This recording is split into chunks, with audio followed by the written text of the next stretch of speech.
In my hand is a tiny key-sized tool created by a biomedical engineer.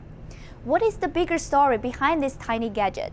How did an engineer become an entrepreneur? Well, today we're going to find out more.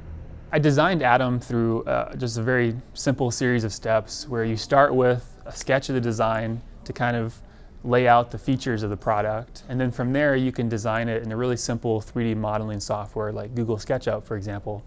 And then with that you can actually print out or 3D print a prototype out of plastic. So it gives you a great representation of what the product would look like. Sean Connell started a campaign on a crowdsourcing website, and the small gadget turned out to be a big thing on the internet. For the Kickstarter campaign, I needed to raise $40,000 in order to cover the cost of manufacturing the product. So in the first 10 days, I was able to reach that funding goal. And then in the end, I ultimately raised $83,000, which was about 207% of what I needed. Compared to other bulky tools, Atom, a tool for multipurpose, is convenient for taking around. However, the neat design does not come out of nothing overnight. It started becoming this multi-tool wallet, and it was really convoluted and confusing. And when I showed it to people, I got really negative feedback, and they said that you should lose some of these features and focus just on the multi-tool aspect of it. And as I started showing these designs to friends and family members, I got some good feedback, and one of them actually suggested that you make a pink version that appeals to women, and then use some of the profit from that to actually donate it for breast cancer research. Kickstarter marks Sean's turning from an engineer into an entrepreneur. For Purdue students, crowdsourcing website may be a start of business. I did a significant amount of research on Kickstarter itself, not only the business model that Kickstarter was offering, but also on some of the other products similar to the multi-tool I designed that were on Kickstarter already.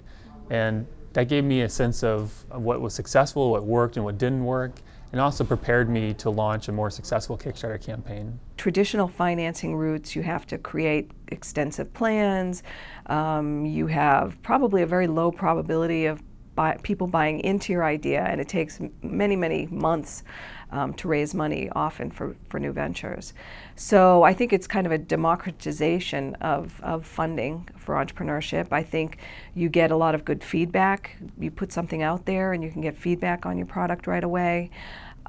It's just a great way to test the waters, and if it works, you can always go for those additional sources of funding. More interestingly, Sean's collaborations with others on this project are mostly through emails. What's interesting is because a lot of the help I got has been completely virtual. So for example, the person I hired on Elance has been completely communication through emails. I've never met the man. And I also relied on a lot of other people. For example, I hired an industrial design student here on Purdue's campus in order to help me kind of sketch out the final design in order to show that to people and kind of represent the concept of the multi-tool. I sent an email to the head of our department, and he ended up sending a mass email to all of the students in industrial design, I think just the sophomores, juniors, and seniors. I sent him my portfolio, first of all, and he said that he liked the sketchwork that I had in it, and so we set up a meeting to talk about the project. And Sean said he's starting another online business with his sister. As we were walking around her house, we saw this fruit fly trap that she had made that was basically just a bowl of dead flies. So we got to talking and designed actually a more minimalistic and cleaner looking fruit fly trap.